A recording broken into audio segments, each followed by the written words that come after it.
Hello students, good morning. अपन पढ़ रहे थे राष्ट्रीय आय की अवधारणाएं, ठीक है, जिसमें अपन ने जीडीपी, जीएनपी, एनएनपी, एनडीपी है, इनको पढ़ाया है। और एक पढ़ी है व्यक्तिगत आय, फिफ्थ अवधारणा, पांचवी अवधारणा है व्यक्तिगत आय, ठीक है। ये चैप्टर इम्पोर्टेंट है, बहुत ज़्यादा मार्क्स का चैप्टर है, इसलिए इसको अच्छे से याद करना है आपको। और इसके साथ साथ मैं आपको ये भी बता दूं कि आपका प्रथम जो टेस्ट आने वाला है, प्रथम टेस्ट है वो सितंबर के फर्स्ट वीक में होगा।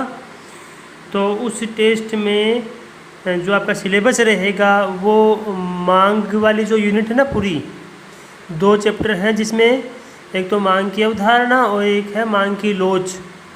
ये दोनों चैप्टर, मांग और मांग की लोच वाला जो दोनों चैप्टर हैं वो टेस्ट में आपको दिए जाएंगे, ठीक है। सो उनको अच्छे से तैयार कर लेना। और मैं ये जो वापस रिपीट कर दूँ अवधारणा, 3-4 पहले पढ़ चुके हैं। व्यक्तिगत आय, जिसको अपन बोलते हैं पर्सनल इनकम, पीआई, होती क्या है? ये वो आय होती है जो एक देश में एक वर्ष में परिवारों को वास्तव में प्राप्त होती है। एक देश के परिवारों को वास्तव में जो आय मिलती है वो होती है व्यक्तिगत आय, ठीक है। इसकी गणना करने के लिए राष्ट्रीय आय में से वो मदें जो परिवारों को प्राप्त नहीं होती है उनको अपन घटाते हैं, तथा ऐसी आय जो परिवारों को प्राप्त होती हैं परंतु राष्ट्रीय आय में शामिल नहीं होती, जैसे ये हस्तांतरण भुगतान, टीआर कल बताया था मैंने आपको, जो पेंशन छात्रवृत्ति है, इस टाइप के जो है ना भत्ते वगैरह हैं जो लोगों को फ्री में मिलते हैं, इस प्रकार की आय है वो राष्ट्रीय आय में शामिल नहीं होती है, परंतु पीआई, परिवारों को जो मिलने वाली व्यक्तिगत आय है इसमें शामिल होती है। इसलिए इनको जोड़ते हैं और फिर इस सूत्र के द्वारा इसकी गणना करते हैं।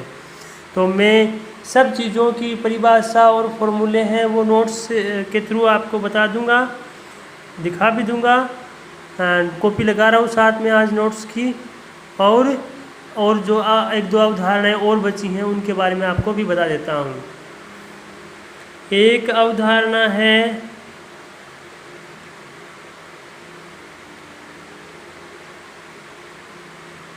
व्यक्तिगत खर्च योग्य आय, जिसको हम बोलते हैं डीपीआई। ये है पीआई, ये है डीपीआई, डिस्पोजेबल पर्सनल इनकम, व्यक्तिगत खर्च योग्य आय, या इसको अपन प्रयोज्य आय भी बोल सकते हैं। क्या? प्रयोज्य आय भी बोल सकते हैं। ये तो आय है परिवारों को मिलने वाली आय, और ये आय वो है जिसे परिवार खर्च कर सकते हैं। मतलब परिवारों को जो आय मिलती है वो सारी आय है वो परिवारों की खर्च करने योग्य आय नहीं होती है, सारी आय, है ना। और ये जो आय वो होती है जो परिवारों की खर्च करने योग्य आय होती है ना। मतलब ये आय है ना जो व्यक्तिगत आय, वो सारी खर्च योग्य आय नहीं होती है। इस डीपीआई की गणना करने के लिए तो बोलेंगे क्या, ये व्यक्तिगत खर्च योग्य आय एक देश के परिवारों की एक वर्ष की खर्च योग्य आय होती है। इसकी गणना करने के लिए जो व्यक्तिगत आय है, कौन सी? ये परिवारों को मिलने वाली आय, इसमें से परिवार भी फिर टैक्स चुकाते हैं, है ना। कर्मचारी होते हैं तो उनको इनकम टैक्स वगैरह इस टाइप के डायरेक्ट टैक्स, प्रत्यक्ष कर क्या देने पड़ते हैं? प्रत्यक्ष कर। मतलब यहाँ पर अपने जो घटाया है ना, ये निगम कर, कंपनी वाला टैक्स घटाया है। अब परिवारों के जैसे सपोज कीजिए किसी व्यक्ति की मंथली सैलरी 50,000 रुपये है और वो उसको इनकम टैक्स देना पड़ता है, सपोज कीजिए 10%। कितना देना पड़ता है? 10%। इसका मतलब क्या हुआ कि ईयरली उसकी इनकम कितनी हुई, एनुअल इनकम कितनी हुई उसकी 50,000 के हिसाब से। एनुअल इनकम कितनी हुई 50,000 के हिसाब से 6 लाख रुपये। कितनी हुई 6 लाख रुपये। 6 लाख रुपये का 10% 60,000 रुपये क्या देना पड़ेगा उसको, ईयरली टैक्स पे करना पड़ेगा 60,000 रुपये। तो ये इनकम टैक्स है। तो इसका मतलब ये है कि परिवारों को जो मिलने वाली आय है उसमें से परिवारों को प्रत्यक्ष कर, कौन से करे, प्रत्यक्ष कर, जिनको अपने बोलते हैं इंग्लिश में बोलते हैं डायरेक्ट टैक्स। क्या बोलते हैं, डायरेक्ट टैक्स, शॉर्ट में लिख देंगे डीटी। इनको क्या करना पड़ेगा, घटाना पड़ेगा, क्योंकि जो इनकम मिलती है उसमें से पहले टैक्स चुकाओ और उसके बाद खर्च करो। तो एक तो ये टैक्स घटाने पड़ेंगे, और परिवारों पर जो जुर्माना या जो शुल्क लगते हैं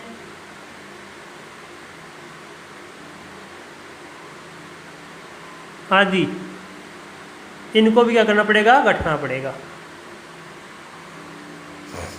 जुर्माना शुल्क आदि को घटाना पड़ेगा, है ना। तो पर्सनल इनकम में से प्रत्यक्ष कर और जुर्माना शुल्क घटाने के बाद जो आय बचती है उसको क्या बोलते हैं, डीपीआई बोलते हैं। ठीक है।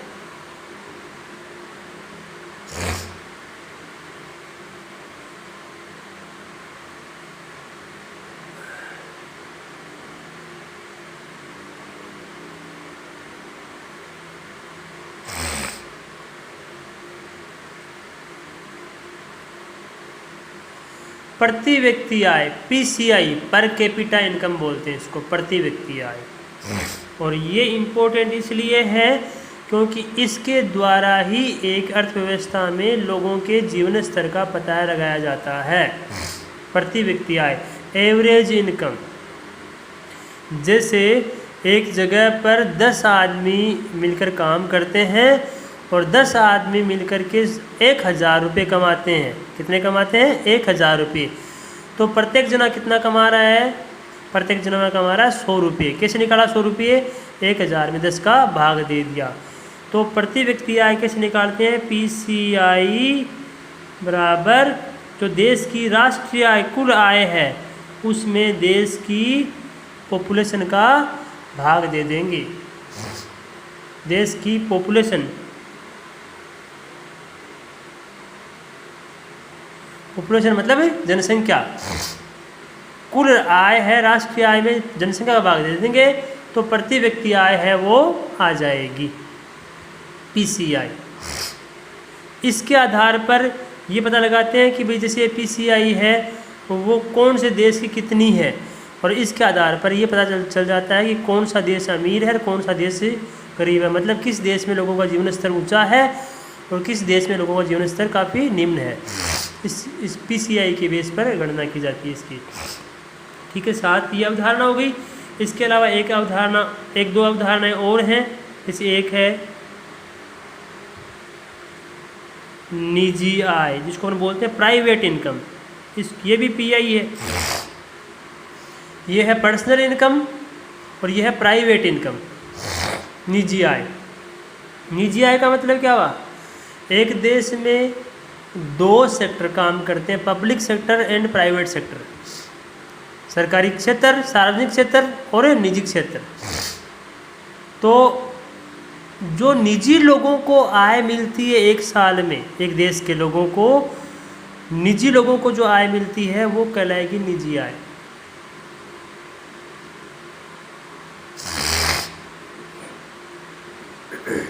अब निजी आय का मतलब ये, जैसे कोई रेलवे कर्मचारी है तो रेलवे है वो पब्लिक सेक्टर में आता है, कि इसमें सार्वजनिक क्षेत्र में आता है, सरकारी क्षेत्र में आता है। परंतु कर्मचारी की जो सैलरी है वो किस में आएगी, वो तो कुछ की उसकी निजी आय में आएगी। हाँ, रेलवे डिपार्टमेंट को जो प्रॉफिट होता है वो इसमें काउंटेड नहीं होगा। हाँ, वो राष्ट्रीय आय में तो शामिल होता है प्रॉफिट, वो क्योंकि कमाई है, वो कमाई रेलवे की, इसलिए राष्ट्रीय आय में तो शामिल होगा, परंतु वो किसी निजी व्यक्ति के पास नहीं जाता है, सरकार के पास रहेगा, इसलिए वो निजी आय में शामिल नहीं होता है। ठीक है ना। तो ये निजी आय की गणना करते हैं, निजी क्षेत्र की आय, जिसमें जो कुल आय मिलती है उसमें सार्वजनिक सरकारी क्षेत्र है उसको जो प्रॉफिट वगैरह जो बचते होती है उसको घटा देते हैं, और कुछ एक्स्ट्रा इनकम जो निजी क्षेत्र को मिलती है वो जोड़ देते हैं, और फिर निजी आय की गणना करते हैं। सूत्र के द्वारा मैं आपको नोट्स के थ्रू बता दूंगा।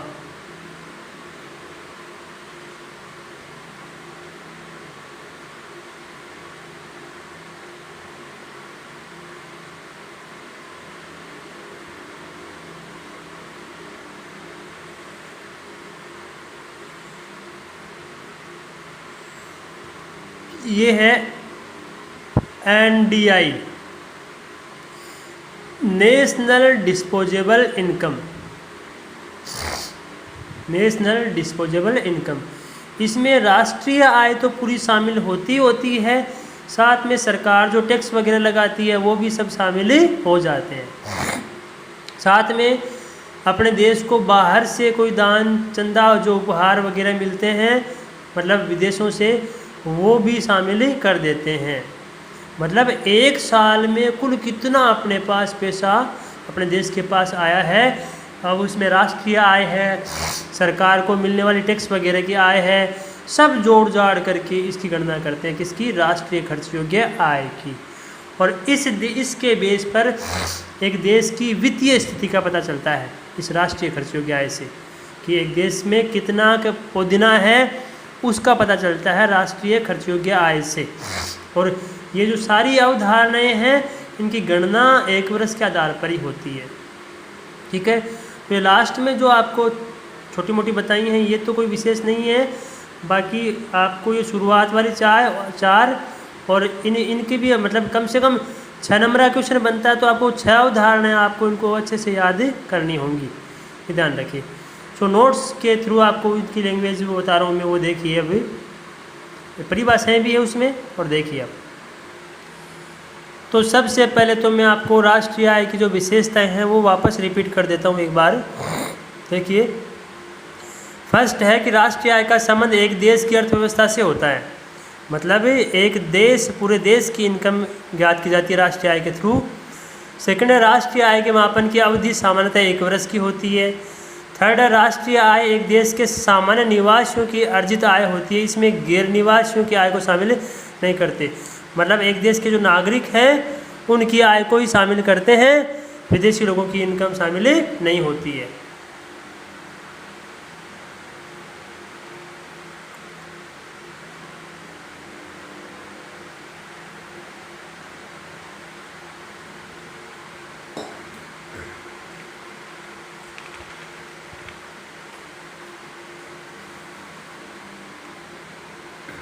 हाँ, आगे है दोहरी गणना से बचने के लिए राष्ट्रीय आय में केवल अंतिम वस्तुओं व सेवाओं को ही शामिल करते हैं। अंतिम वस्तुएं और मध्यवर्ती वस्तुओं का फर्क समझिएगा कि अपन अंतिम वस्तुओं को शामिल क्यों करते हैं, ताकि कई चीज़ों की 2 बार गणना न हो सके। इसलिए जैसे कपास, किसान ने कपास का उत्पादन किया, कपास से धागा बना, धागे से कपड़ा बना, कपड़े से पहनने लायक वस्त्र बन लिया। अब अपने पहनने लायक वस्त्र कितने रुपए का बना है उसको जोड़ देंगे, उसको जोड़ेंगे तो कपास की, धागे की, कपड़े की, सब की वैल्यू अपने आप ही उसमें शामिल हो जाएगी। अलग अलग नहीं जोड़ेंगे कि भाई इतने रुपए कपास हुआ, इतने रुपए का सूत हुआ, इतने रुपए कपड़ा हुआ, अलग अलग जोड़ने की जरूरत नहीं है। अंतिम वस्तु को जोड़ लो। अंतिम वस्तु जोड़ेंगे तो उसमें मतलब एक गाड़ी के जो टायर बनाने वाली फैक्ट्री, तो टायर मत गिनो कि उस फैक्ट्री ने इतने रुपए के टायर बनाए, आप गाड़ियाँ गिन दो ना कितनी गाड़ियाँ बनी है, गाड़ी में टायर की कीमत अपने आप शामिल हो जाएगी। 5वीं अवधारणा राष्ट्रीय आय में मूल्यह्रास शामिल नहीं होता है, डेप्रिसिएशन होता है, वो हानि होती है, वो इनकम नहीं बल्कि वो नुकसान होता है, इसलिए उसको शामिल नहीं करते हैं। राष्ट्रीय आय की गणना संबंधित देश की मुद्रा में व्यक्त की जाती है। जिस भी देश की राष्ट्रीय आय की गणना करते हैं वो गणना उस देश की मुद्रा में ही की जाती है। जैसे अपने भारत की राष्ट्रीय आय है वो भारतीय रुपये में की जाएगी।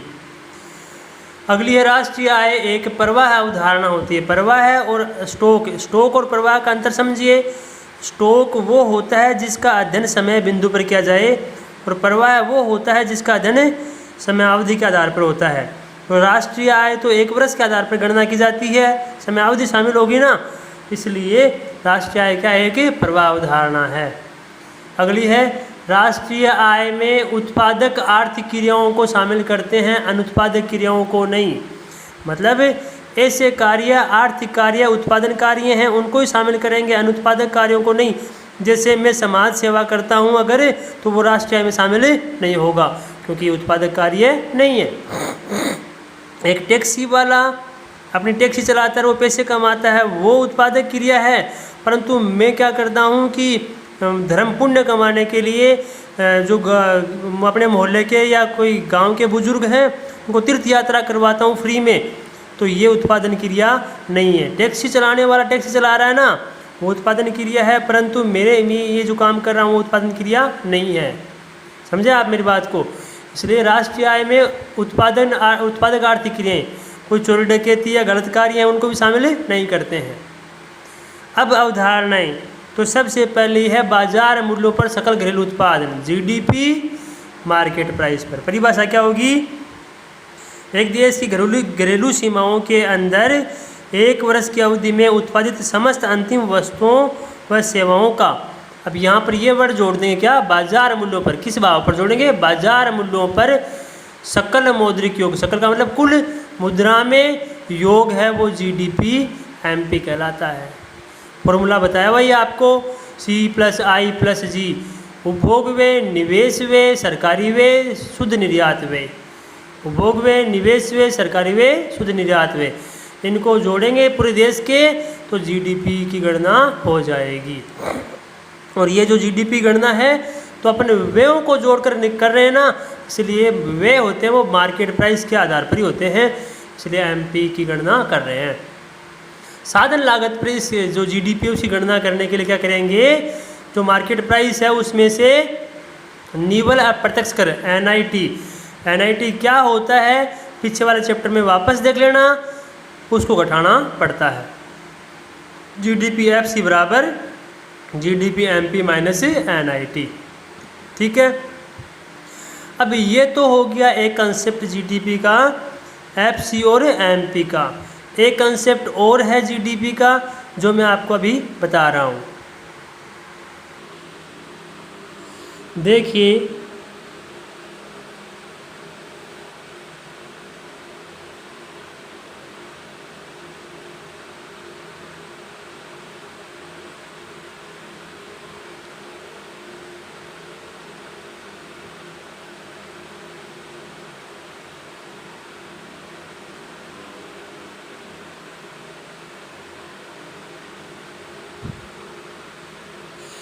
ये दो अवधारणाएं देखिए, स्थिर कीमतों पर जीडीपी और चालू मूल्यों पर जीडीपी।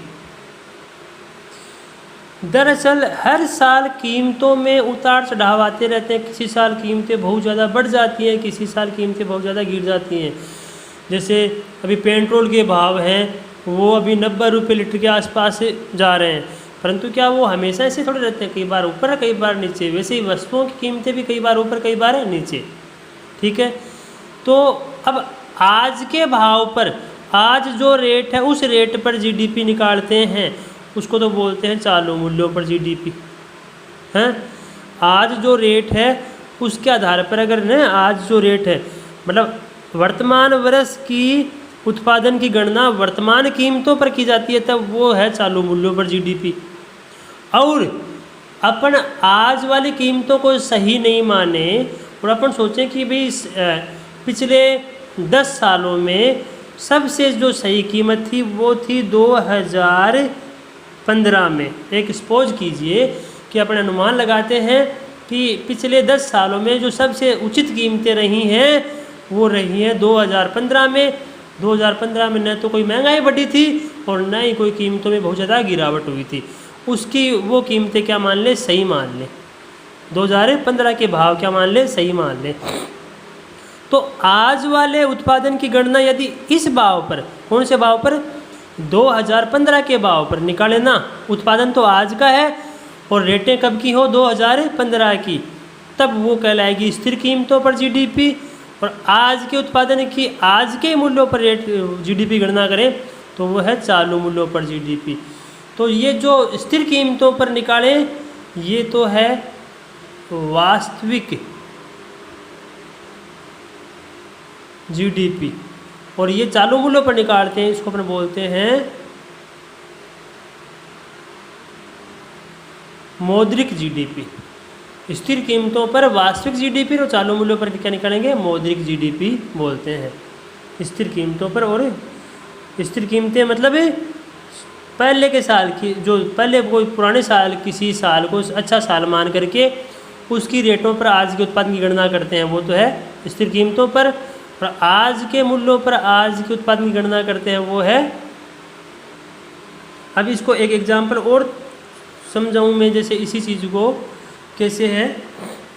देखिए, कोई फैक्ट्री है जिसमें उत्पादन आज हो रहा है 100 इकाइयों का। किसी फैक्ट्री में कितना उत्पादन हो रहा है, 100 इकाइयों का।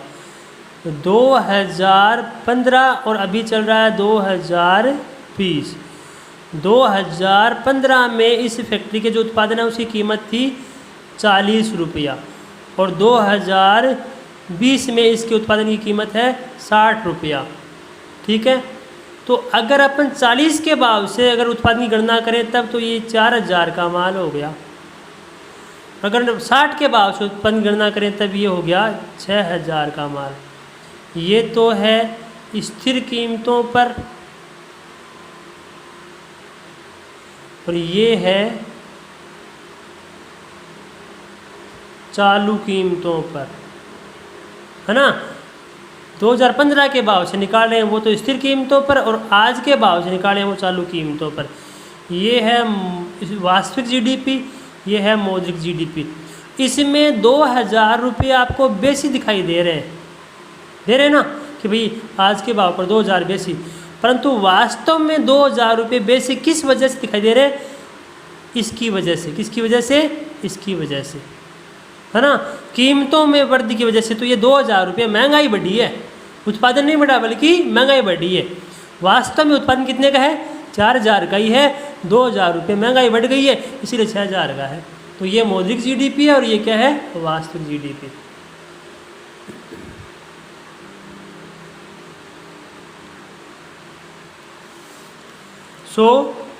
जीडीपी गणना चालू व स्थिर कीमतों पर भी की जाती है। चालू कीमतों पर जीडीपी गणना, जीडीपी को मौद्रिक जीडीपी कहते हैं, तथा स्थिर कीमतों पर जीडीपी को वास्तविक जीडीपी कहते हैं। मौद्रिक जीडीपी गणना वर्तमान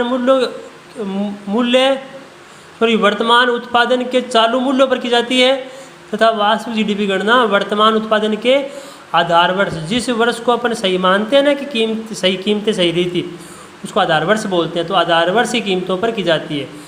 ठीक है, मौद्रिक जीडीपी और वास्तविक जीडीपी। अब है बाजार मूल्यों पर सकल राष्ट्रीय उत्पादन, जीएनपी, मार्केट प्राइस पर। वो पहले पढ़ा था जीडीपी मार्केट प्राइस पर, ये है जीएनपी मार्केट प्राइस पर। फर्क किस चीज़ का रहेगा, इसका रहेगा, किसका, एनएफआईए का। परिभाषा क्या हो गई, एक देश में एक वर्ष की अवधि में उत्पादित समस्त अंतिम वस्तुओं एवं सेवाओं का बाजार मूल्यों पर सकल मौद्रिक योग। यहाँ तक तो वो जीडीपी वाली परिभाषा सेम ही है, परंतु अब इसमें आगे जोड़ेंगे, जिसमें विदेशों से प्राप्त आय भी शामिल होती है, उसे जीएनपीएमपी कहते हैं। जीएनपीएमपी बराबर जीडीपीएमपी प्लस एनएफआईए। सेम प्रोसेस है। अगर जीएनपीएफ की गणना करनी है तो जीएनपीएमपी में से एनआईटी को हटाया जाएगा। जीएनपीएफसी बराबर जीएनपीएमपी माइनस एनआईटी। ठीक है। निव्वल राष्ट्रीय उत्पादन एनएनपी, ये एनएनपी क्या होती है, ये देखिए, एक अर्थव्यवस्था में एक वर्ष की अवधि में, अब उसमें देखो इसमें और इसमें फर्क किसका रहेगा, इसमें जोड़ रहे थे ये वर्ड, देखो क्या लिखा हुआ है, सकल।